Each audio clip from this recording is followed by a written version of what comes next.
இந்த ஸ்லைடில் பார்த்தீங்கன்னா 35 years ஆஃப் நாயகன் decoding architectural significance இன் மணிரத்னம் கமலஹாசன் கிளாசிக். இதில் வந்து டீகோடிங் பார்த்திங்கன்னா ஏகப்பட்ட மீனிங் இருக்குங்க. டீகோடிங்னால் ஒரு விஷயத்தை புரிஞ்சுக்கிறது, சால்வ் பண்ணுறது, அண்டர்ஸ்டாண்ட் பண்ணுறது, தெரிஞ்சுக்கிறது, எக்ஸ்பிளைன் பண்ணுறது, இந்த மாதிரி. அதே மாதிரி கோயில் என்ன சொல்கிறாரு பார்த்திங்கன்னா, ஓன் பேக் ப்ரீடட்டரி ப்ரைஸிங். ப்ரீடட்டரி ப்ரைஸிங் நியாய விலை, அநியாய விலை, கொள்ளடிக்கிறானுங்க சொல்லுவோம்ல, அந்த மாதிரி ப்ரைஸ், ஒரு பொருளோட ரேட்.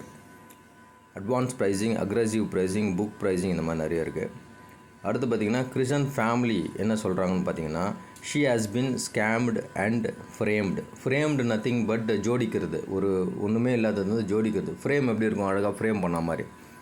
ஸ்கேம்ன்றது வந்து ஃப்ராட், பழி சுமத்தப்படுதல். ஸோ இந்த மாதிரி மீனிங் இருக்குது. ஃப்ரேம்டு பார்த்தியா ஃபிட்டப் அண்ட் செட்டப். ஸோ நீங்கள் என்ன பண்ணணும், இந்த மாதிரி வாக்கியங்களை நிறைய பேசி பழகணும், எழுதி பழகணும். All the best. Thank you. Next வீடியோவில் பார்ப்போம். தேங்க்யூ.